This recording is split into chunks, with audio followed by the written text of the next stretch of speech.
So hi, welcome to the Good Noise Podcast. I'm Shane, I'm Glory. and we're here with, Ryan from Miss May I. and we're asking some questions to say about their upcoming album, Curse of Existence. So congrats on that, by the way. How do you feel about the response to the announcement so far? This is my first interview for any of it. Levi has covered the whole thing so far since I was on the road. I'm very excited. I finished one tour, I came home, and I've had 7 days to prep for the release tour, and I'm driving back to Ohio on Monday. It Shit. kind of it's really come out of nowhere because the record's been done for so long. Um, I'm really excited. It's crazy. It's been done for so long that I feel like everybody's heard it, but actually no one's heard it, which hmm is kind of a kind of an interesting time for us. For sure. Sure. Record bangs. Yeah, I enjoyed Thank it. you, thank Yeah. you. So is there any meaning behind the album title or cover art? So the cover is usually art direction comes from Levi. Um, we went back and forth for months and months on that. The title changed 3 or 4 times. Mm. Uh, I don't know if he's told anybody that yet, but we had a different title, and we felt it was a pretty unique title, and another band we love came out with a song that was titled what we were going to title the record. Oh. So we went back, and that particular lyric stood out to us, so we grabbed that lyric and converted it to the title. And then once we started making merch for it, it actually kind of lent itself to a little bit stronger merch designs than what we had before. Mhm. The I believe the Curse of Existence title is sort of a call to the trials and tribulations that you go through in life, the balance between the negative aspects of life that you have to balance that weight versus the positive outcomes that come from all of those negative experiences. A lot of inner turmoil for everyone from having 10 years straight on the road from like right out of high school and Mm. nobody knowing anything except being a touring act that puts out records and goes on the road to one member having the first child born and getting ready to go into the studio, and then the pandemic hitting, and then all of your plans coming to an abrupt stop, and kind of leaving um, everyone in a position where everybody had to learn how to be somebody that we never had the chance to be. So Mm. it just kind of left. I think it kind of left everybody spinning for a bit. I'm sure that's across the board for everyone on Earth, but just in our particular circumstance while writing the record, I think it was a big reflective time period for everybody, and a good chance for Levi to kind of get a lot of that negativity out of himself while he's doing his lyrics. He's usually the driving force behind the lyrics, and then we'll work them together. But Levi is usually the driving force. And this record we took a whole month of just he and I in the Wow. studio doing lyrics. Wow. Yeah, so it was a lot of uncomfortable back and forth talking about subject matter that maybe we wouldn't have even discussed before the pandemic. But yeah, I think having everything taken away there for a bit really kind of opened everybody's eyes to what was a little more important. Him and everybody in their own individual way, as everybody. And it's funny when we're teenagers getting started, everyone has the same goals because everyone's life is exactly the same. hmm And now we're in our mid 30s. Some guys have kids or about to have kids. Some guys are in multiple bands. Some guys are record producers. Like everybody's got different stuff outside the band that they're bouncing to. So everybody's got these completely different lives. And I think a lot of the songs come as different pieces of the puzzle for each person, what they're dealing with, how they're feeling, and then trying to make them relatable to the listener. For sure. For sure. Hell yeah. Perfect. So can you tell us a little bit about your writing process for this album? Yeah. So early in the pandemic, um, right before the pandemic, I was on tour with some friends. And I remember the phone call with our team setting up the recording. This would have been early March of, what year was the pandemic? 2020. 2020. Yeah, 2020. yeah. They're passing so fast. So Mm-hmm. I'm going to say late February, early March, we set the recording up. Like the official studio time was ready to go. And then obviously the pandemic kicks in, and our studio time, I believe, was April of 2020. So needless to say, that got scrapped. Mm-hmm. Well, when that got scrapped, so did the writing together. So basically, the 3 different members write their own songs at home, and then we try to come together in a studio. You take all the stems, bring them into one session, and then rewrite them as a group, so they become a Miss May I song rather than a BJ, Justin, or Ryan song. Mm-hmm. Well, all of that just ended when the pandemic started, because everybody kind of had this mindset of like, well, we've been on the road 8 to 9 months a year for 10 years straight, 11 years straight at that point. And Earth is kind of telling us, you can take a break. Like, it has decided for you that you can take a break.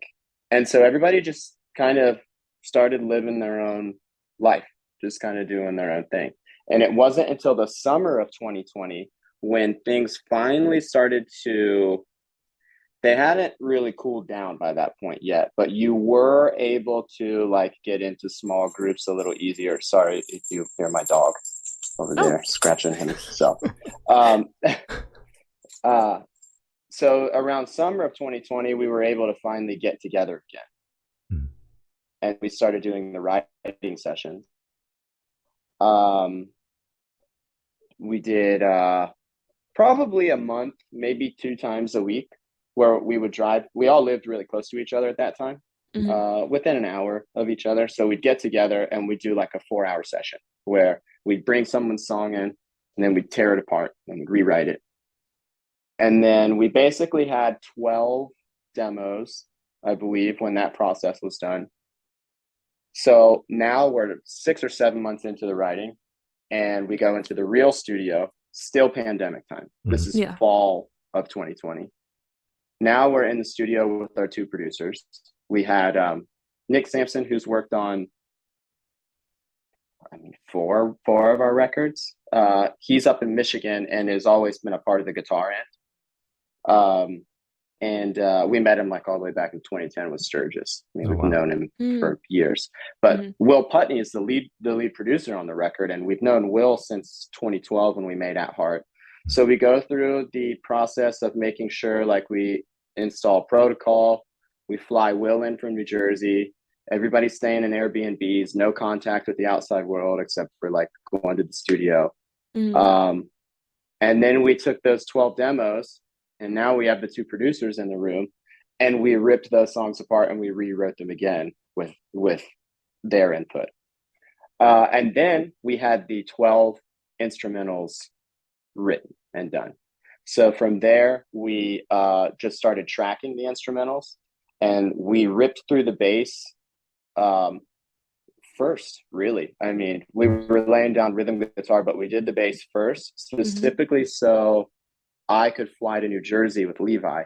And as Justin and BJ finished the guitar work in Michigan, and they would complete a track, they would send it over to us in New Jersey, and then we would start working the vocals. So instead of it taking an extra maybe 3 months by completing all of the instrumentals first, we were working on the vocals for songs that they had completed simultaneously while they were working on other tracks. So we basically started in early October, and I remember we were doing vocals until like a week after the election, because I remember being in New Jersey during the election. So that was the whole writing process for the instruments.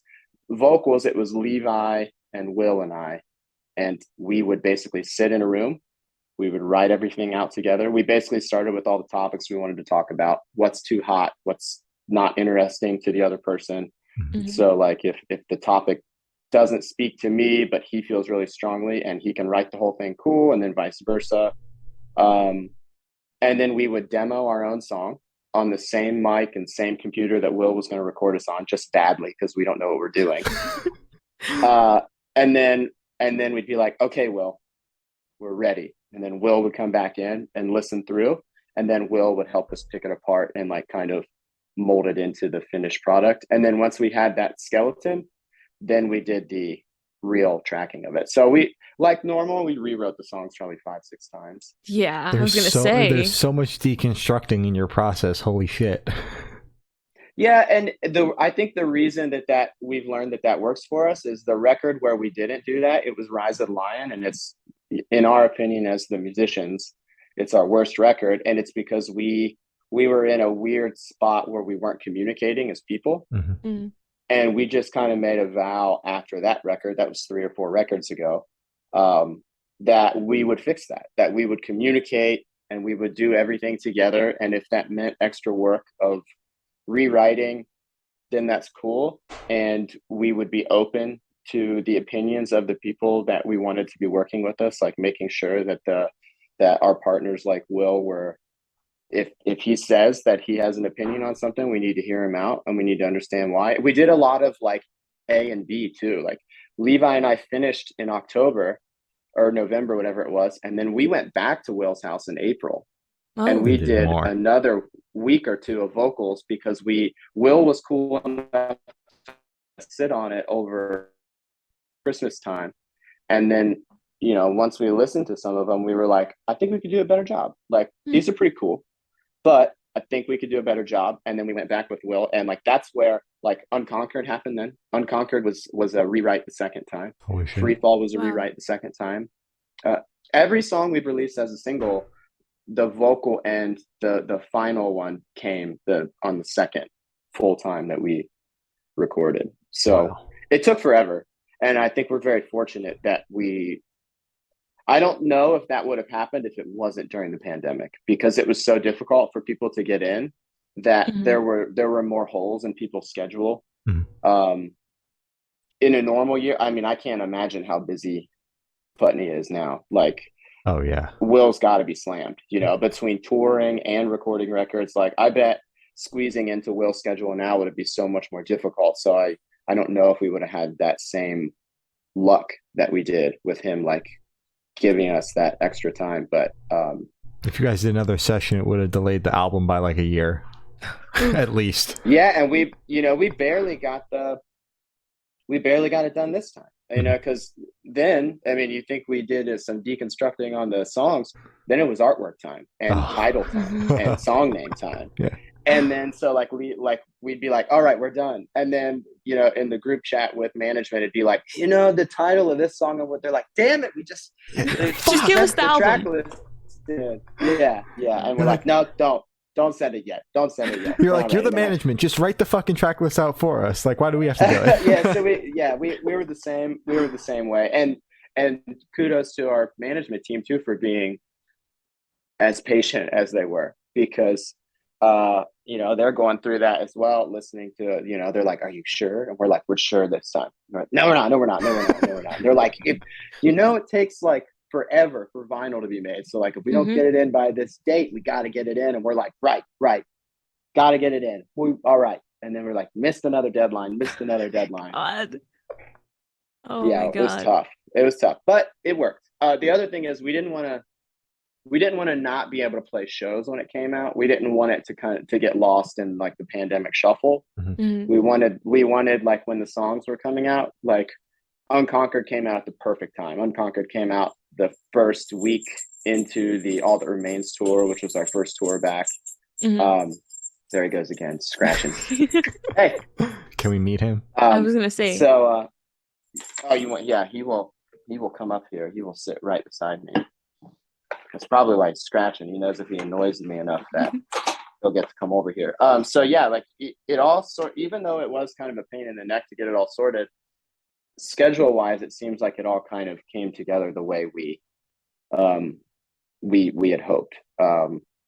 And you guys know how it is interviewing so many people. Like there's just so much stuff that goes into making sure you can even get eyes and ears on your music and on your videos and stuff. So that schedule is crucial. Um, and yeah, and like you said, like, how do I feel? And like all of a sudden, I'm like, oh my God, it's actually here. Like the first show is next week, and then the day out, and then the second day of tour, the record's out. And I'm like, wow, I can't believe that that we're finally here. It's happening. I would just like to say that tour is fucking stacked. You guys did a great job of picking support for that. Awesome. Thank you. Yeah, it took us about as long to put that tour together. Oh my God. Everything else, yeah. We were going back and forth so much. We were just like, I don't know, man. I don't know if people, ticket buyers will be pleased about this one. Maybe about, and then it all came together. Yeah, we're very excited about that one. I met Kingdom a couple years ago. I was tour managing Chelsea Grin there for a bit while Miss May was off the road. And I kind of grew up with Grin. So they were on one of Grin's tours, and I met them, and I made the joke. That was like fall of 2021. I made the joke on that tour. I remember we were in Albuquerque, and we were at a bar together, and I was like, someday, guys, someday we're going to figure this out. I really hope that we can work together. And like 1 year later, we're touring together. And then this is our like fourth tour with Currents or third tour with Currents. Is fucking sick. And it'll be the first one with Landmarks, but I know a lot of people who are buddies with them and say that we're going to get along great. So I'm looking forward to it. We pushed really hard to have Landmarks on this show. They're fucking sick, that band. They are popping off. Absolutely. Exploding. I was just hanging out with I was just overseas a couple of weeks ago, or last week, whenever it was. It's a blur at this point. And I was hanging out with this band, 1056, who are also French. And then they were like telling me all about them. They're like, we grew up with these guys, we know them, blah, blah, blah. So I'm excited. I can't wait. And one of Miss May's dorky things that we love is we try to take somebody on their first US tour every time we get to headline. That's awesome. That's very nice. We took Currents on their first US tour when the last record came out. We took way back in the day, we brought Barry Tomorrow over for their first US tour when Monument came out. Like that's always our goal, is always to try and, kind of pass the torch and bring somebody out for the first time, and then secretly in hopes of like, when you guys get huge and blow us out of the water in a couple of years, you'll return the favor. It's always nice we've always kind of been like making friends and camaraderie type group. So I'm really excited to have them over for the first time. And my guys haven't met Kingdom yet, but I know they're going to love them. So it's going to be great. It's nice going into a tour and being a fan of all the bands that are on the show already. Absolutely. Should be a good time. Hell yeah. For sure. So what song off this album took the longest to write, and which one is your personal favorite? Okay, let me see. Unconquered was rewritten probably 2 or 3 times. That was a very quick one instrumentally. That was my demo, I remember. And it's so much different than what my demo was. My demo was very like, I'm a pretty mediocre guitar player. So the really catchy breakdown was there when I wrote it, but the rest of it kind of came from the rest of the band. So that one was like a total flip and rebuild, which was really cool. On the instrumental end, a lot of them were pretty quick because the guys have been writing songs for so long that they're not really, they kind of come in really well structured, and it's more of like dialing in the noodle part. Like, okay, right now you're playing a da-na-na-na, and we need it to be a na-na-da-da. Like it's much, really small, intricate changes like that. Whereas Unconquered, because I'm more of a mediocre guitar player, the guys do a lot of polishing to kind of bring it around. But lyrically, I remember Levi and we worked really hard on that one because we just felt like it reminded us of how we felt when Justin wrote the original demo for Hey Mister. And we just felt like we had to make sure that we had the right lyric structure and vocal structure for it. And we just didn't have it right the first time. That's one of the ones, like I said, that we got right on the second or maybe third go around with Will. But once we got it, I think it was that vocal melody.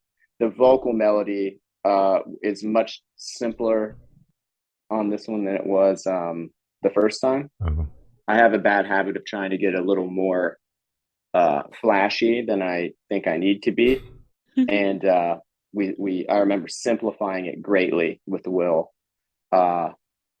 And especially the breakdown call for that song was a big one. It's such a big t-shirt line. It went over so well on the All That Remains tour. So Good. I think overall that one probably took the longest, but I don't think any of them really took much longer than any of the others. We've done it this way 3 albums in a row. Mm-hmm. So even though it sounds like it's taking forever, we also are not we don't have to pull like 16-hour days in the studio like we did when we were kids. Oh, like wow. we have a good work balance now. In healthy studio. Hours. So we're not burnt out.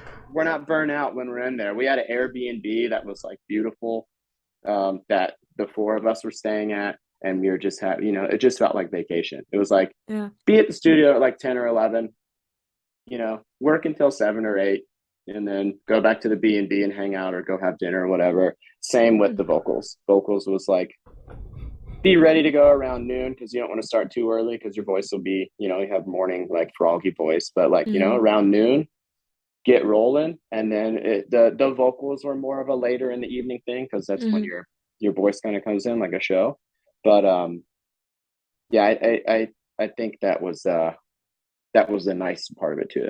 I guess part of doing this for the 7th, there's a 7th one already or something crazy. Wild.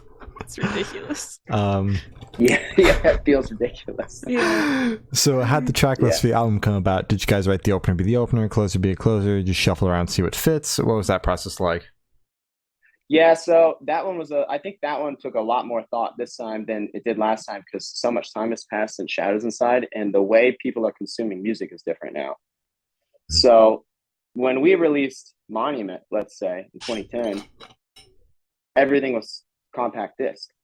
No one was streaming anything. People bought the CD and they listened to all 10 tracks. That's when you could hide a bonus track. You know what I mean? Yeah. You could stick a track, you could put 5 minutes of silence after a song and have another track hidden in there and people would still find it. Like there was, and you knew people were going to consume all 10 songs. So with this one, you have to think like, okay, first, what order are the songs going to come out? Like what single is going to be released first? So that those are all going to have attention on them. Then you have like playlisting online is a huge piece of it because that's where most of the ears are going to come from. And then finally, when the record does come out and it's out there for streaming, does it make sense to have like the most popular track somewhere in the middle so that if they start listening on that most popular track, they're more likely to hit that back half of the record still? Like there was a lot of that sort of thought process going. That's one thing I do miss about the old physical style of releasing things is it feels like a little bit less of it doesn't feel nearly as important as it used to in terms of the flow of the record start to finish. So you have this because you're trying to make sure that it's going to stream well. So now you add another layer into it. You're like, okay, so obviously we need the record to flow, but while the record is flowing, is it also going to be conducive to making sure that new fans are going to find it in the way that new fans find music now, which is like in an algorithmic format where they're listening to something else and then Miss May I is tossed into their shuffle next. So that comes with help from like, we obviously make a list and our list is going to be the old school way. Like this is how it flows the best, like if I was to listen to this start to finish, I would want it to be like this. And then from there, you get some help from your team and you're like, okay, is anybody going to hear it if we release it like this? Or is it blah, blah, blah, like that sort of thing? So We probably had 10 of those as Wow. well. Yeah, Just not like surprised. Guys. yeah, Dude. we probably did that 10 times as well. Super interesting to kind of hear the aspect of like try and almost beat the algorithm in a sense, because like we've interviewed a lot of bands that have been doing it a long time and have had to adjust to that, but no one has kind of brought up the idea that you kind of have to beat the algorithm to like make sure your album's heard. Yeah, and the funny thing is, it's not like we actually know what the hell's going on either. Exactly, it's all a You know, guessing like game. we're guessing. Yeah. Yeah, Mhm. we're totally guessing. The same way as, like with Miss May, I was one of like the first bands with over 1 million fans on Facebook. We didn't know how the hell to do that either Just in happened. 2010.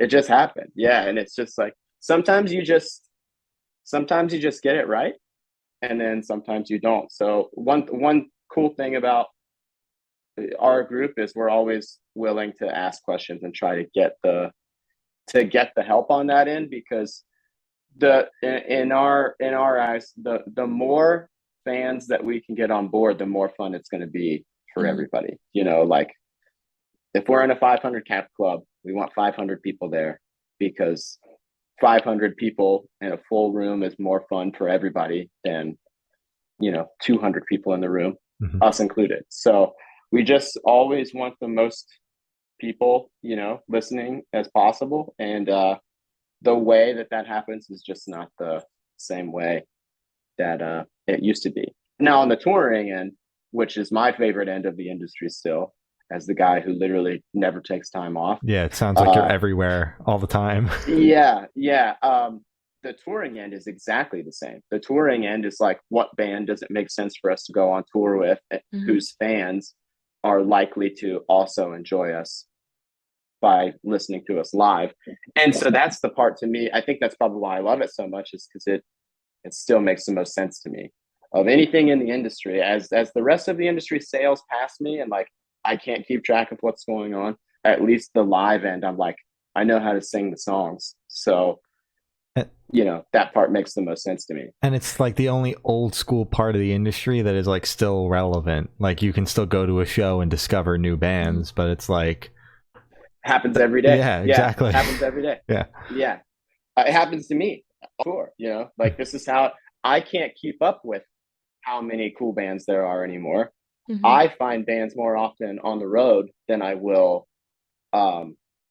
on, because I think I'm turning into a grandpa now. I'm turning into that guy who's like, I don't like it this way, where I'm like, I don't want the algorithm to tell me what I like. I'm like, Mhm. I'll find it myself. And I feel like I find most of my stuff by like, we get to play a festival and there's 20 some bands that day, and I'm like, all right, I've heard about this band, I've heard about this band, I've heard about this band, and they're on at these times, so I'm gonna make sure I go. And then I watch them, and if they blow me away, I'm like, okay, cool, I just found a new thing that I like. Or I'm still a sucker for, if I have a close friend who we sort of have the same taste in music, I have my trusted close friends that I'm like, if they bring me the band and they're like, you're gonna like this, I'm like, probably. And then I'm like, I'll listen. Mhm. I think everybody's still got those friends that you're like, I know you know me, you know what I like, and you're gonna steer me in the right direction. Mhm. That's not Gloria and I, just so you No. know. You guys are opposing on your views of like what you guys like. Yeah. Yeah. We have a middle ground, but it's like overall no. Yeah. Like I'm way more into like new metal and shit. Yeah, just metal in general, and she is not. I'm like more rap and just alternative in general. That's funny. So Levi and I are completely different ends of the spectrum, and we're best friends, and we've always been like that. And we come together in the middle on certain things that we both love. So it's like you throw on like In Flames, we're both there. We're like, okay, that's our metal. Like that's the metal world where we collide. But then we also collide in like, you throw on like Shinedown, and we're like, God, this really scratches the itch for both of us. But then I've got stuff that I listen to that he's just like, this is one of the most boring things I've ever heard. And then he could play something, and I'm like, I have no idea why you like this, man. I have no idea. Yeah. But as people, we're best friends. We just have completely opposite taste and stuff a lot of the time. Fair enough. Yeah. So would you be able to tell us where your headspace is at while you're creating this record? I would say while writing, it was pretty rough on my end. I can't speak for the other guys. I will do my best to take a guess at where they were at though. For me, um, I have always been a touring guy. I like being on the road. That's what I wanted to do, and it's what I'm good at. It's like what I understand.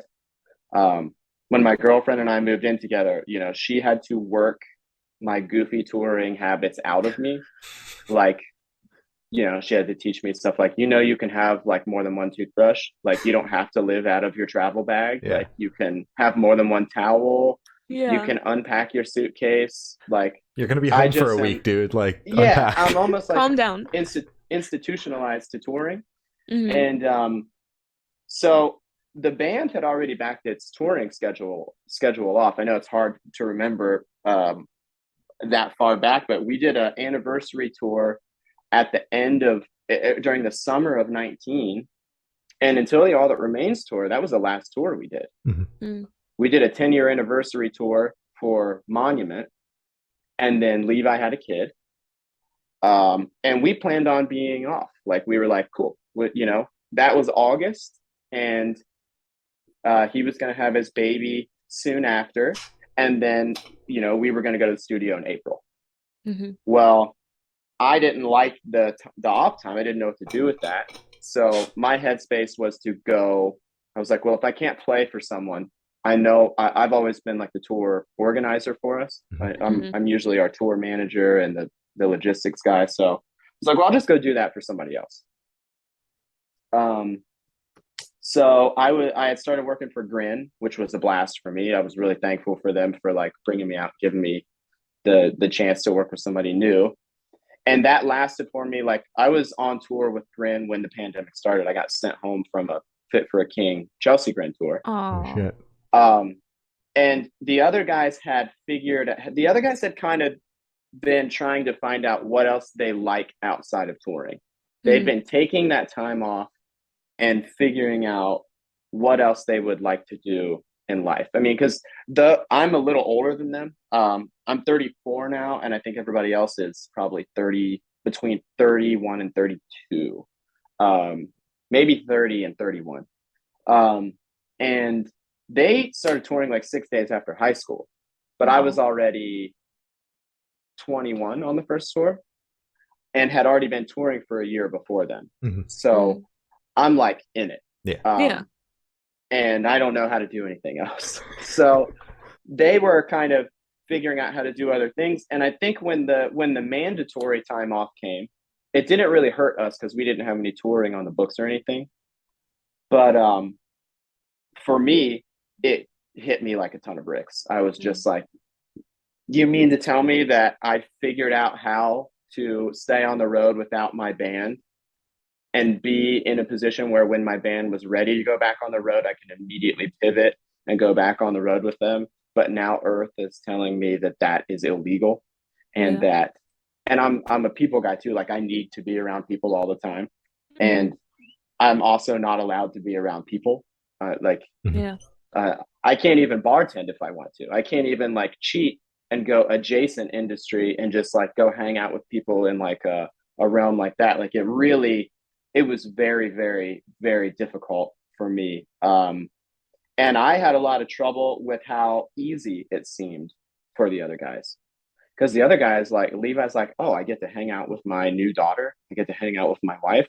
Justin's like, oh, I get to produce records. Jared's like, oh, I'm home with my girlfriend. And I'm out here just like, what the hell is going on? Like, what am I supposed to do here? Yeah. And I feel like I was putting a lot of pressure on them throughout the whole first chunk of the pandemic to even get in the studio and get rolling. And they were all just like, dude, it doesn't matter. They're like, we're in a pandemic. Be patient. What are we going to do? Release the record and then everybody forgets about it before we can even go play shows or anything? And then you got to pump another one out in a year.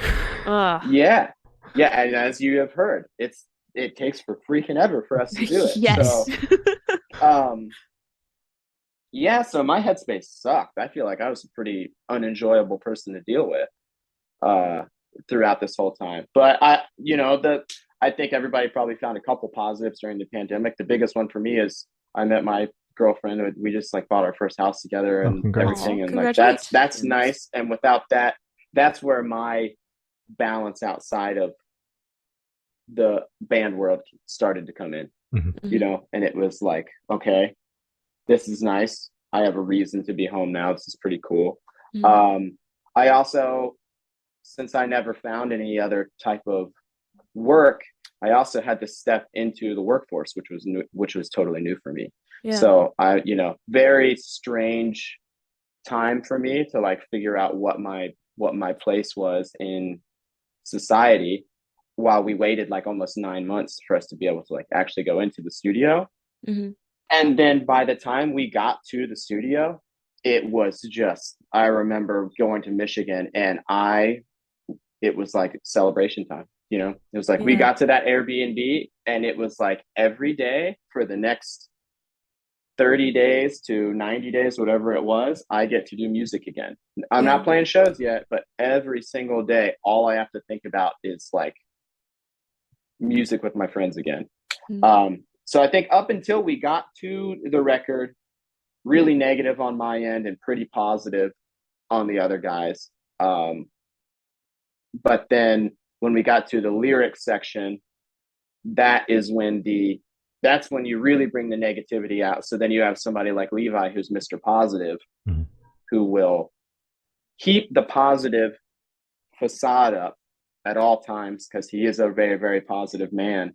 And then you get to the lyric session, and then it's like, it's time to talk about all the things that have been making me miserable. And so the lyric session is a weird balance of, wow, we're having a great time, because you're writing everything out and you're like, God, everything we're talking about is such a bummer. Like, this is so sad.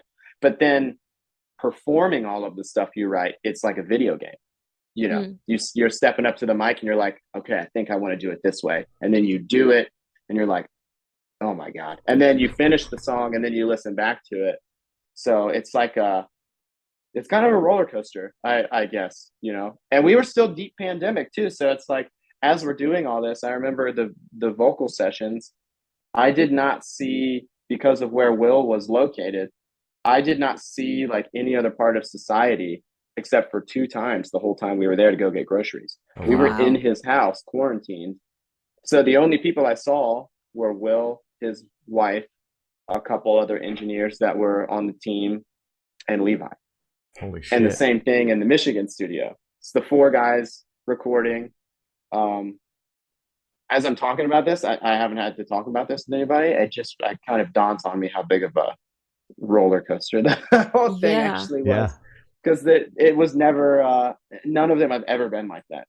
All the other ones have been just like, they've all been the same. You know, we weren't in a pandemic world, so they were.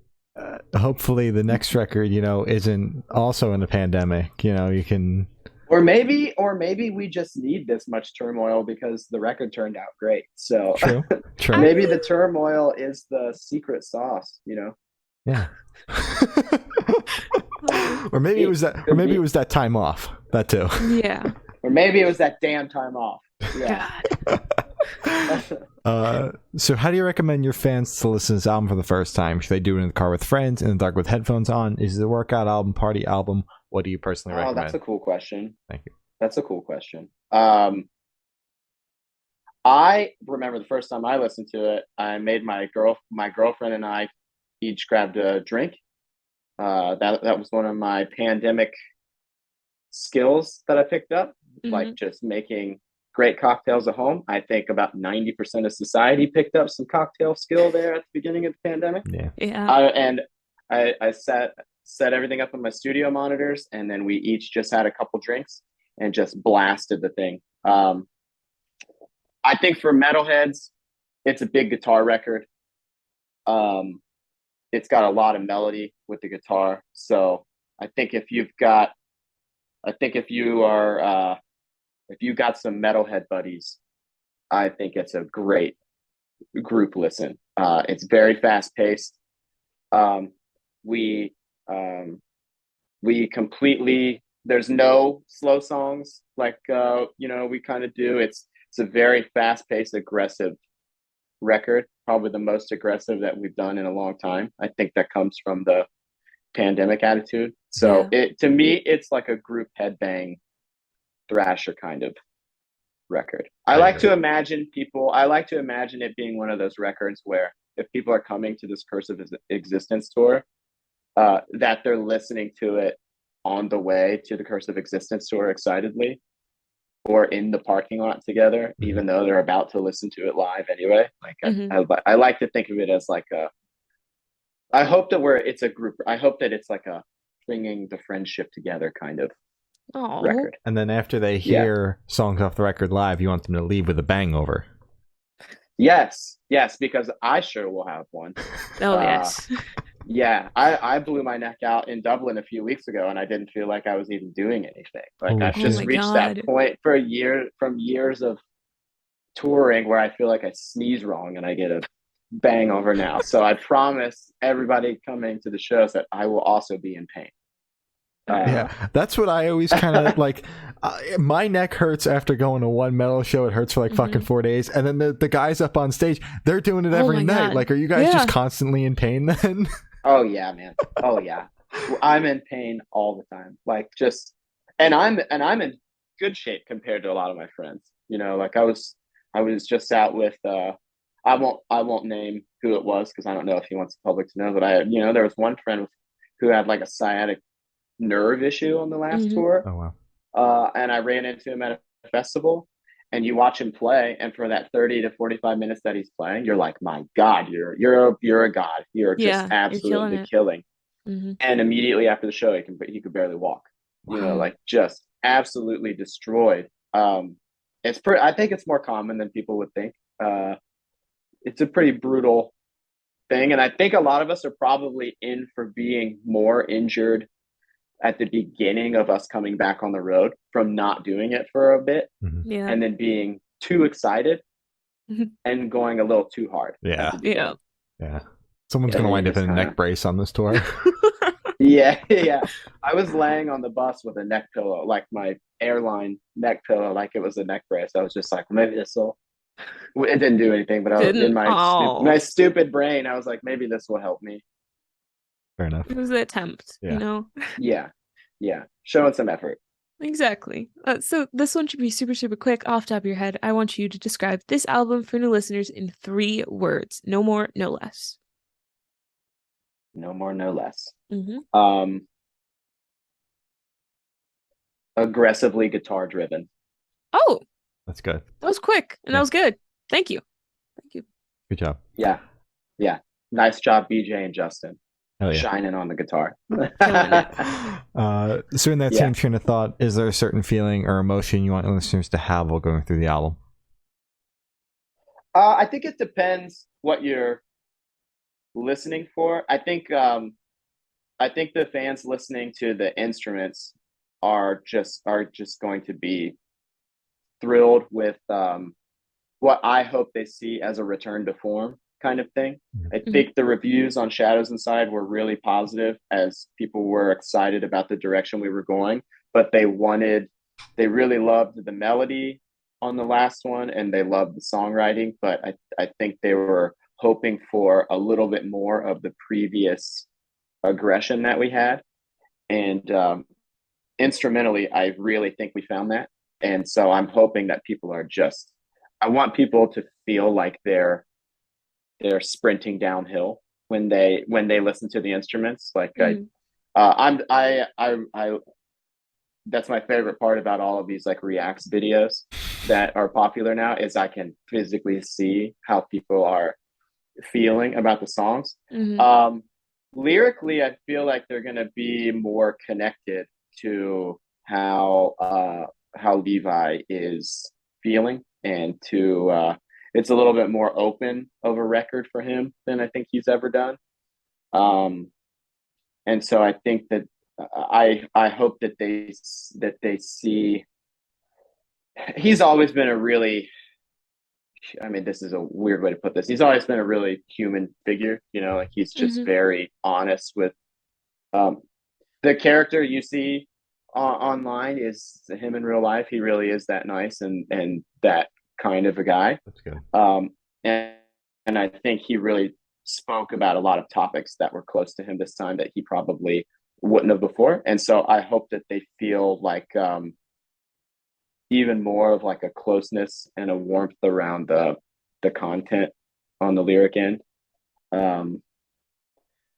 Yeah, I think it just really, I think it depends on which stuff on the you're listening to. Most I just want them to think, great job. Glad I decided to listen to this one. That's what I'm hoping for. That's what I'm hoping for. That's good. Perfect. So what is your favorite memory that you made while creating this album? I'll give you two because it was in two different sessions. They were separated. Okay. I had spent like a month with each group, vocal group and the instrumental group. In Michigan, this is going to sound so goofy, but we've recorded at that studio 3 times in a row. And we have a like a groove when we get there. Mm-hmm. We get breakfast at the same spot every time. We go into work. Then we would go home to, each time it's a different place where we go home to because it's a rental. But this time it was like an Airbnb. And then we would go home and we'd sit down in the living room and then we would watch movies, whatever goofy internet shit that we discovered that day. And we're obsessing over. That part of the recording was almost like reliving 2 other recordings that you loved and that you finally felt like in the middle of this crazy pandemic, you were touching base with normalcy. Like I was with my friends again, doing the stuff that we wanted to do, having a good time. And then in between having a good time of like eating breakfast at the same spot and having dinner together and like hanging out, we were working on music together again. Mm-hmm. And like I said, in that same room. So there's just this level of comfort that I hadn't felt in months because of the pandemic. And then on the vocal end, we did group dinners. Like there was a kitchen at Will's house. So we would just prepare, we would go back and forth. Will and his wife would make something. Levi and I would make something. Will and his wife would make something. We'd make something. And every night there was a group dinner, whether it was something we made or whether it was some crazy takeout that Will knew about. Mm-hmm. There was always family dinner there too. So I think those are probably my 2 favorite pieces from each half. I love that so much. So sick. Hell yeah. Mm-hmm. So I miss the camaraderie without the that's what this is supposed to be. Mm-hmm. It's supposed to be, if it's working, it's supposed to be camaraderie. It's supposed to be friendship. And I felt like the recording finally gave that back to all of us. Mm-hmm. I'm glad you got that back, and I'm sure with all the touring that's coming back, you feel that again. Yeah. Good. So picture this: you're on tour, you're at a gas station for a rest stop. What is your snack of choice?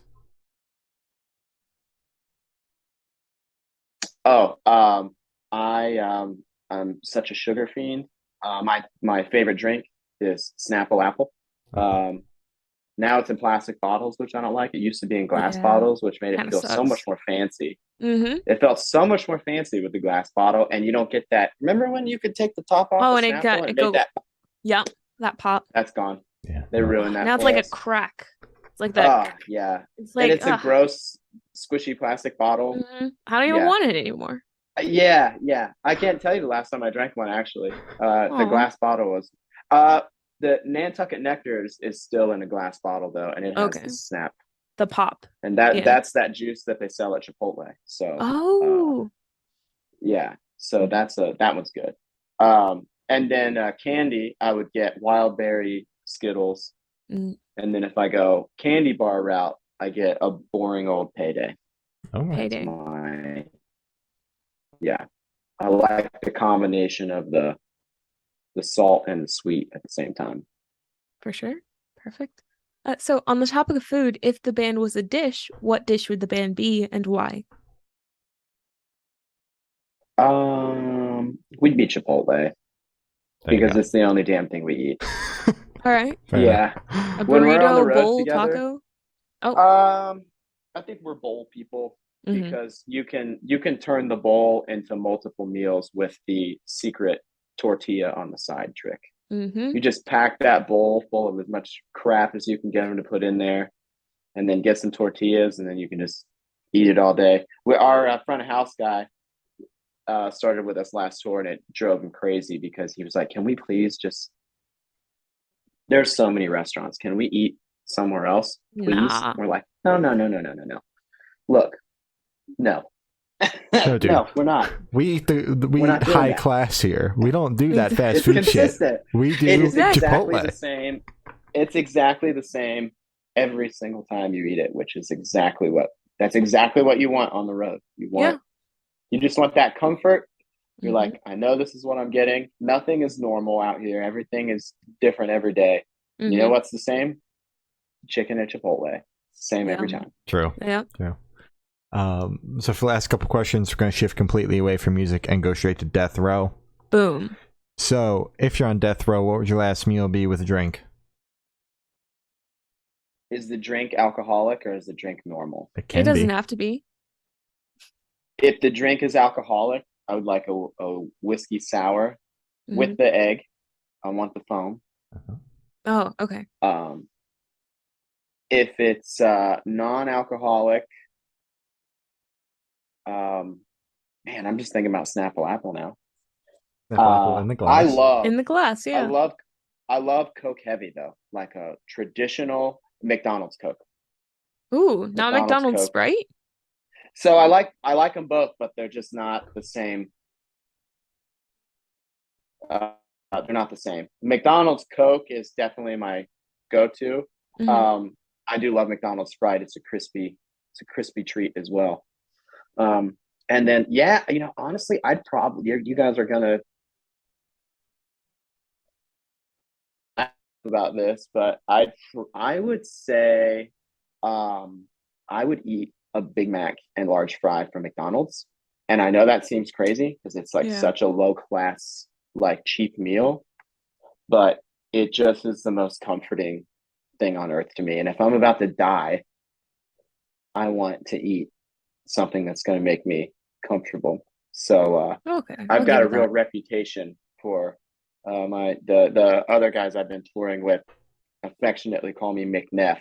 They don't even call me by my name. Like they put McNeff on all of my stuff. And Elisha, who was playing guitar for Miss May I on the All That Remains tour, I remember the moment where I realized I had a new friend who loved McDonald's as well, because he told me he was going to order Uber Eats, and I was like, "What are you going to get?" And then he said McDonald's, but he said it in this like really guilty manner, like I was going to scold him for it. And I was like, "My dude, Get me I'm something. ready to go. Yeah. I'm ready to go. Whatever you want, buddy. Let's do it. I'm ready to go." Yeah, Love that. McDonald's. Love it. Yeah. All right. That's valid. I'll give you that. I'll give you Yeah. that. So if you could live in one fictional world for a week, where would you live? I guess I just have to name something that I'm obsessed with at the moment. So I would like to be. I would be a super tough Peaky Blinder, you guys. I would be. Ooh. I'm not. I'm so not tough in real life that it would be neat to be a really tough Englishman for a minute. I think maybe that would be the way to go. I'm such a wuss, I'm so soft. Maybe that would be cool for me. I'm not going like Game of Thrones or any of that. Oh no. I mean, that didn't work out for a single character. Everyone's dying. I mean, everyone's dying in Peaky Blinders too, I guess. But yeah, yeah, a Peaky would be cool. I'd be a tough Peaky Blinder. Then I could walk into the room with their signature catchphrase, and I'd have a cool accent, and I could drink all the time, and no one would say anything. Exactly. You get it for free too, because you own a bar. I own everything. You own everything. The whole town. Yeah. Yeah. Nice. That's actually both of you my Peaky pick as well. fans? Oh, I am. Oh, I am a yeah? massive That is- Peaky Yeah, Blinders I'm fan. a- That is Yeah. all glory. Yeah, I've been Yeah. obsessed with it for months. And So good. my girlfriend and I are watching it together. And Mhm. because of that, we only watch it while I'm home. So I go for like 30 or 40-day chunks where I don't watch it. Mhm. So it's taking me a really long time to watch it, which is really nice. That's what I kind of miss about old TV style, where you had to wait a week for every episode. Yeah. Because I'm bad about binging. I'm bad about like ripping through the whole show Mhm. really, really quickly. And Yeah. so I've really like elongated this enjoyment of Peaky. I feel like I've been watching it for like 9 months now, and I'm still Oh. only on like the 4th season. Oh Wow. yeah. And I think the one that they just dropped was the last season. I think they said that they're done I after think that. so. Mhm. Yeah, I think so. Yeah. I try to be really careful because like I'll be browsing and then I'll see like an article about what is this Peaky actor really, and I'm like, I don't want to know. I don't want to know what care. you're like in real life. Yeah. Yeah, I don't want to know. I think of you as your character and your character only. I don't want to Exactly. know. Cillian Murphy Yeah. is Thomas Shelby. I don't Yeah, care. exactly. And That's it. I don't want to know he's freaking nice in real. I Exactly. don't want to know that. Exactly. I don't want to know that. I don't care. Fair enough. Yeah. So I have the honor of asking the last question, and every single person that we've spoken to have said that it is the most important question. What's your favorite color? I lucked out. This red is my long-term favorite, which is the color of this record cycle, which has been cool. Yeah, it's hard to say just red. I like the red spectrum because I also lean heavily towards orange. Mhm. But yeah, the red to orange, that little sliver of the color wheel is my favorite section. Perfect. So as I said, that's all the questions we have today. Is there anything that you would like to plug?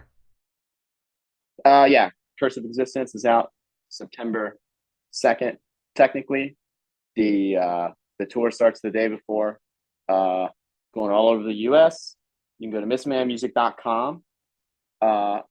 If any of you are watching from UK or Europe, we are going out your way immediately after that tour with August Burns Red and Bury Tomorrow in support of the record. That will end this year for us, and then obviously there's a lot of stuff coming next year that's just not out yet, but thankful for everybody that's checking this out and was interested in learning more about the record and what we have going on, and I'm excited for everybody to hear it. Feels like it's taken 5 years for us to release it. Actually, it has taken 5 years. That's probably why. Yeah. All right. Well, thank you for now. This has been Ryan from Miss May I, and we have been the Good Noise Podcast.